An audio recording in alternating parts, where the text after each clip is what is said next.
కావాలంటే యువకుడైన నవీన్ యాదవ్ని ఇవాళ ఎమ్మెల్యేగా చేసి పంపించండి.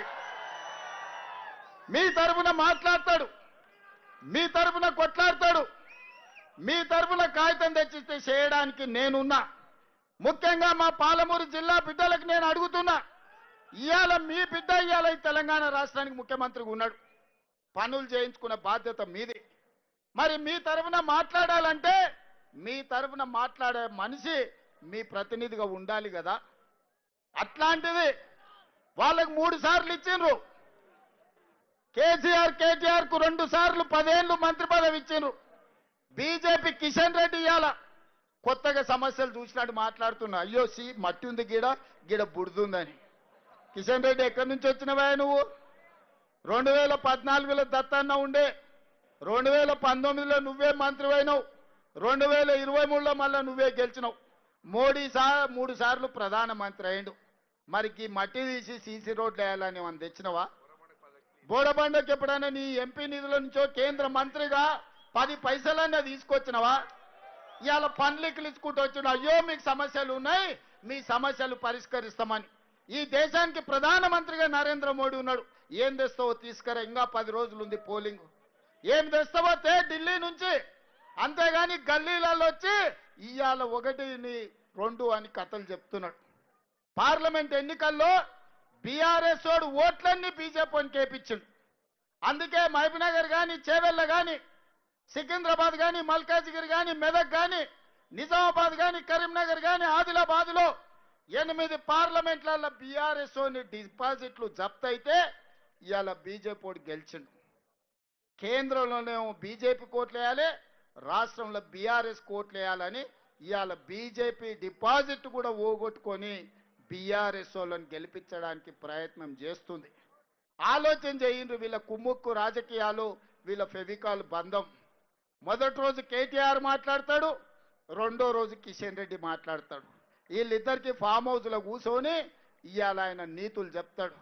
ఇక కేటీఆర్ అయితే చెప్తున్నాడు, చెల్లెలు సునీతమ్మని గెలిపించండి, ఆమె కన్నీళ్లు దూడవండి అని. వెనకటికి ఎవడోనంట సొంత చెల్లెలకు అన్నం పెట్టలేదంట, కానీ చిన్నమ్మ బిడ్డకు బంగారు గాజులు చేపిస్తా అన్నాడంట. ఓరి సన్నాసి, నీ తోడబిట్టిన చెల్లెలు, నీ సొంత చెల్లెలు ఆస్తి ఇవ్వాల్సి వస్తుందని ఇంట్లోకెళ్ళి బయటకు పంపించినవని ఇవాళ నీ సొంత చెల్లెలు మా పాలమూరు జిల్లాకు వచ్చి ఏడిచింది నిన్ననే. నీ సొంత చెల్లెలనే చక్కగా చూసుకోక నీ నాయన సంపాదించిన 1000 కోట్ల అక్రమ ఆస్తిలో చెల్లెలకు వాటా ఇవ్వాల్సి వస్తుందని సొంత చెల్లెలనే ఇంట్లోకెళ్ళి ఎలగొట్టిన దుర్మార్గుడివి. ఇవాళ నువ్వు మాగంటి సునీతమ్మను నువ్వు మంచిగా చూసుకుంటావా? మా అక్కలు నమ్మాలనా నిన్ను?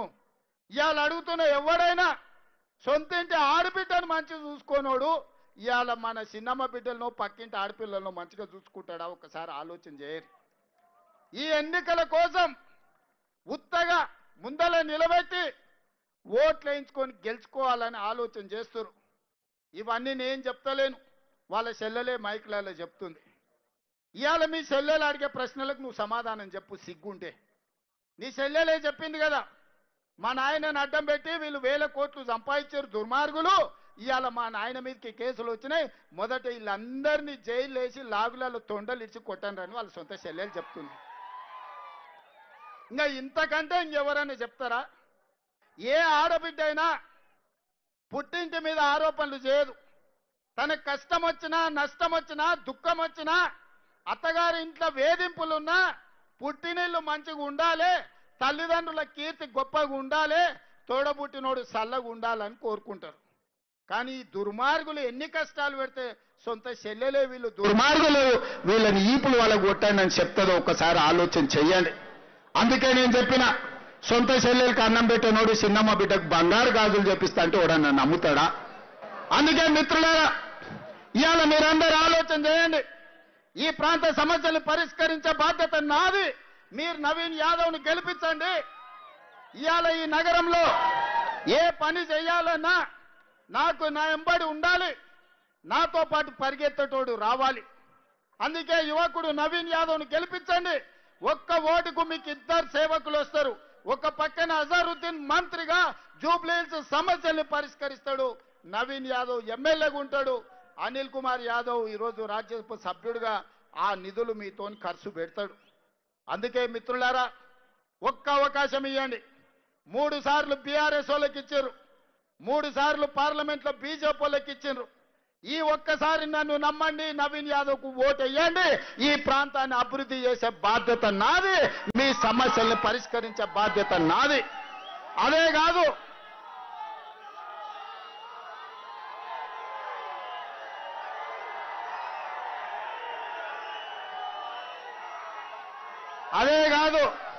మా బాబాయ్ చెప్తున్నాడు, అన్న ఈ ప్రాంతంలో పీజేఆర్ గారికి ఎక్కువ మంది అభిమానులు ఉన్నారు.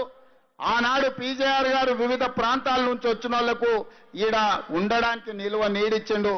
ఈ బోరబండ చౌరస్తకు పీజేఆర్ బోరబండ చౌరస్తా పేరు పెట్టమని. తప్పకుండా విజయోత్సవ ర్యాలీకి మళ్ళా ఇక్కడికి వస్తాం. ఈ చౌరస్తకు పీజేఆర్ బోరబండ చౌరస్తా అని పేరు పెట్టుడే కాదు, పీజేఆర్ విగ్రహాన్ని పెట్టించి మీ అభిమాన నాయకుడి విగ్రహాన్ని పెట్టించడానికి, ఈ ప్రాంత సమస్యల్ని పరిష్కరించడానికి నేను మళ్ళా మీ దగ్గరికి వస్తా.